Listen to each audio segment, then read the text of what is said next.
entrez donc dans ces racontades, comme une sorte d'escapade, dans cette prose qui se balade, qui va du sublime au cagade. La vie, quoi.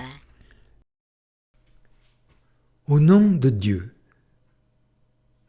Quand j'étais petit, je croyais au bon Dieu. Mais attention, pas à celui des Arabes ou des Chinois, non, non, au vrai, à celui qui était en photo sur le marque-page de mon catéchisme, à celui qui nous voyait partout, même au cabinet, à celui qui nous voyait tricher aux billes à la récré. Je trouvais cet espionnage étrange. Pourquoi s'intéressait-il tant à moi? Même en pensant pas très fort, il entendait mes idées. D'accord, il faisait le quoi tout le monde, mais moi, à cette époque et même aujourd'hui, je ne suis pas tout le monde, puisque je suis moi. Au lieu de me rassurer, il me faisait peur. Je devais être déjà un mauvais sujet. La punition suprême de ce gendarme du ciel était bien pire que la prison. Surgissant de derrière son cumulonimbus, quand il te prenait en faute, comme par exemple manger du saucisson le vendredi ou assassiner ta voisine, il te montrait du doigt en te disant d'une voix caverneuse « Pour l'instant, je ne te fais rien, mais tu verras quand tu seras mort. » Alors là, bonjour l'angoisse. Eh oui, tout son pouvoir était dans cet inconnu qu'est l'après-vie. Ça vous met une pétoche terrible, une promesse pareille, car personne ne sait. Hé hé, que lui. Le soir, avant de m'endormir, une fois tout éteint, bien calé sur le dos, les draps jusque sous le nez, j'attaquais les prières. Je choisissais la plus simple, mais par contre, je la récitais pour chacun de ma famille. Mon père, ma mère, mon grand-père, ma grand-mère, mon grand frère.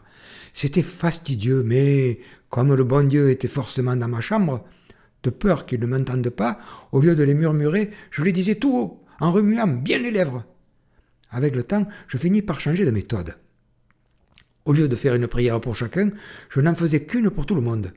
Les années passèrent, la stratégie changea de nouveau. Tous les soirs, le cérémonial de la prière avant de dormir prit une nouvelle tournure. Au lieu de prier, je touchais le bois de mon lit avec le plat de la main, juste au-dessus de ma tête en pensant très fort à mon père, ma mère, mon grand-père, ma grand-mère, mon grand frère. Mon chemin vers la croyance venait de croiser celui de la superstition. Bon an, mal an, le tout faisait bon ménage. Tous les soirs de la semaine, je touchais donc le bois, mais le dimanche, c'était spécial. J'attendais que le chien du voisin se mette à aboyer. Il aboyait tous les soirs, ce corneau. Entre chaque aboiement, je comptais jusqu'à 10. Si j'arrivais à ce nombre sans que le chien aboie, par exemple, ma grand-mère ne serait pas malade dans la semaine, ou mon grand-père ne se casserait pas le col du fémur. Il y a des soirs, je comptais lentement, très lentement, j'étais gonflé. Si, par un malheureux hasard, le corneau aboyait avant que j'aie fini de compter, ça comptait pour du faux. Disons que cette histoire-là ne fonctionnait que dans le noir, et ce jour-là, j'avais oublié d'éteindre la lumière. Les milliards d'années avant ma pomme, je les ai passées sans voir personne. Quelque chose me dit qu'après la mort, c'est la même chose qu'avant la vie. Il y a des jours